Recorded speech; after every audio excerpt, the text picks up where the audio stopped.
Bonjour à tous, bienvenue dans les Alpes. Tout de suite, les titres de votre journal. Grenoble accueille en ce moment le congrès. 4807 mètres et 81 cm, c'est la hauteur exacte du Mont Blanc, soit 91 cm de moins qu'il y a 4 ans. Cette mesure a été effectuée par des experts géomètres. Nous recevrons l'un d'entre eux, Jean Desgarets. Il est vice-président de la Chambre des géomètres experts de Haute-Savoie. Et revenons sur ce chiffre dont on a pas mal parlé ces derniers jours, la hauteur du Mont Blanc. Le plus haut sommet d'Europe occidentale a été mesuré à la mi-septembre à 4807 mètres, 81 cm, en baisse de près d'1 mètre par rapport à 2017, selon une équipe de géomètres experts dont vous faisiez partie. Jean Desgarets, bonjour. Vous êtes vice-président de la Chambre des géomètres experts de Haute-Savoie. Alors, ça remonte à quand la première mesure du Mont Blanc déjà ?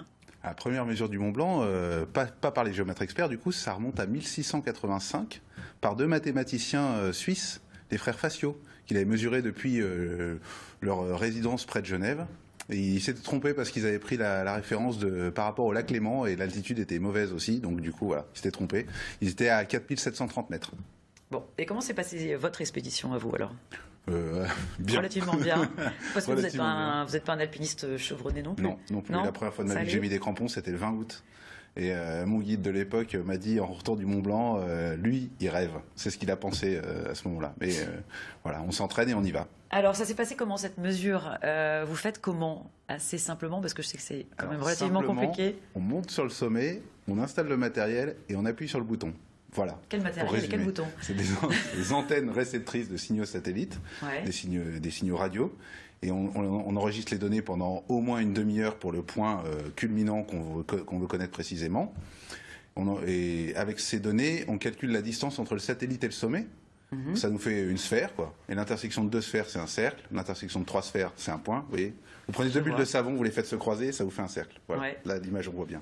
Ouais. Voilà. 3 sphères, un point.